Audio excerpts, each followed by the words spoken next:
Labis-labis ang pasasalamat ng ama ni Carlos Yulo na si Andrew Yulo kay Attorney Raymond Fortun dahil sa tulong nito sa kanilang pamilya, lalong-lalo na para sa kanilang mga anak na si Aldrew Yulo at Iza Yulo, na kung saan sumusunod sa yapak ng kanilang kuya na si Carlos pagdating sa larangan ng gymnastic.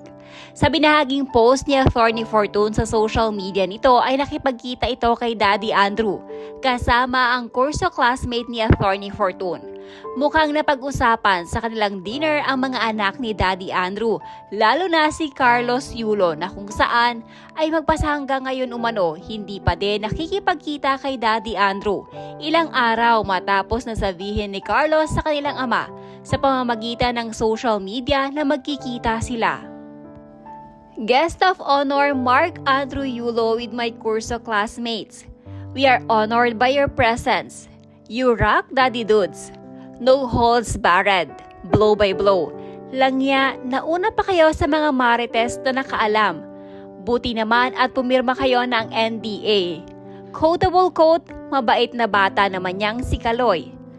Last question we asked him, being a dad, is there anything special that you did for your kids to be into sports and ultimately excel? His reply was, nothing extraordinary but lots of prayers. Peacemakers. P.S. May isa pong sikat dyan sa retrato, tatay ni Chris Chu.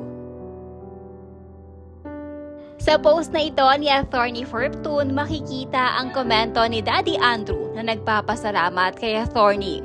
Tumugon naman dito si Attorney at sinabing dahil may bago na unong kuya si Daddy Andrew, hindi na nito mararanasan ang mamalimos sa City Hall at Barangay para sa laro ng kanyang mga anak na si Aldrew at Isa. Komento ni Daddy Andrew, big thanks po Sir Attorney, Idol, God bless you po. Tugon naman ni Attorney Fortun, hindi mo na kailangan manglimos sa City Hall at Barangay. Para sa mga laro ni na Aldrew at Isa, meron ka ng mga bagong kuya. May nagkomento din na isang netizen na kung saan sinabi nitong mabait daw talaga si Daddy Andrew. Nireplyan naman ito ni Attorney Fortun at sinabing siya na umano ang bahala sa pamilya Yulo. Sa buradong post naman ni Attorney Fortun ngayong araw, sinabi nito magmula umano noong August 4 ay hindi na sinasagot ni Carlos sa mga tawag ng kanyang ama. From August 4 until August 13 daw ay kung bibilangin hindi lamang 20 calls ang ginawa ng pamilya ni Carlos Yulo upang makausap ito. Sa huli, nanghihingi ng dasal si Attorney Fortun na sana umano ay magkaayos na ang pamilya Yulo. An update on August 3 and 4, 2024, the son brought honor to his country. From August 4 to August 13, the father makes more than 20 calls to speak to the son. All were ignored, not a single call returned. On August 14, the son joins a parade and makes a post on Facebook.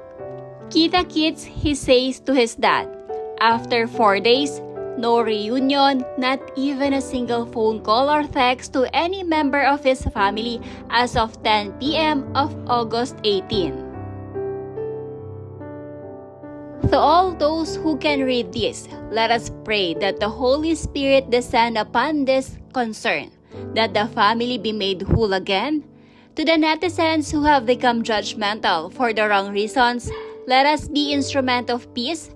Where there is hatred, sow love. Where there is offense, bring pardon. Where there is discord, bring union. Where there is error, bring truth. Where there is doubt, bring faith. Where there is despair, bring hope. Where there is darkness, bring light. Where there is sadness, bring joy. Samantala, bukod kay Attorney Fortun, may ilan din na nagbigay ng free treats para sa pamilya Yulo. Sa social media ng ina ni Carlos na si Angelica Yulo, nagbahagi ito ng ilang mga naging kaganapan sa kanila. Caption pa nito, thank you to the owner of Mount Albo Market BGC for giving the whole family a free massage, groceries and foods. Thank you for your kindness. Kalakip nito ang ilang mga kuha nila.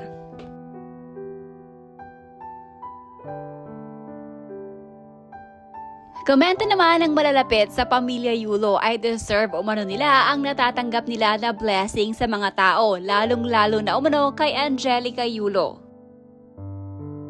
Samantala, maging ang publiko naman ay natutuwa sa ginagawang pagtulong ni Atty. Fortune para sa pamilya Yulo.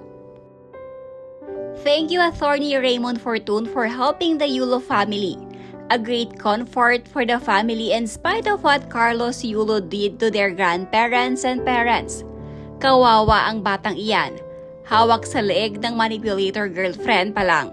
Hindi yan magiging masaya at peaceful ang buhay niya kung patuloy niyang tatalikuran ang pamilya niya. Thank you Sir Raymond for acknowledging the value and importance of the parents, Mark and Angge Yulo. Here's giving honor to them for their contribution for the Philippines to be part of Olympics history. Salute to these people who acknowledge the struggles of the parents, especially with Papa Yulo, who I saw sa video na parang kawawa talaga. Tapos di man lang kasama sa Malacanang, ang pangit tingnan. As a parent, masakit talaga sa dibdib. I sympathize with the parents. Salamat sa inyo. Bawi na lang sa dalawa pang anak, Mami. Time will heal. Hayaan nyo na lang muna yung panahon. Now you know the limits and lesson. Di pare-parehas ang isip ng mga anak. Keep the private life na lang. Mabuti yan, mag-enjoy kayo kesa manglimos kayo ng atensyon sa taong ayaw naman sa inyo at mas maganda pa kung ibaon nyo na siya sa limot para nawala lahat ang sakit na pinadama niya sa inyong buong pamilya. I'm so happy to see that this family is being treated by other people.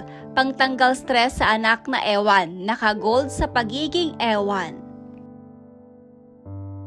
Kay Daddy Mark Andrew mo makikita yung genuine na emotion. Mas naniniwala ako sa mga sinasabi niya. Sana rin siya ang maging tulay sa pagkaayos ng pamilya. Kudos to you, Atty. Arf. You started putting them in order. Forge ahead and carry on. Make them family feel usual gold time vibe.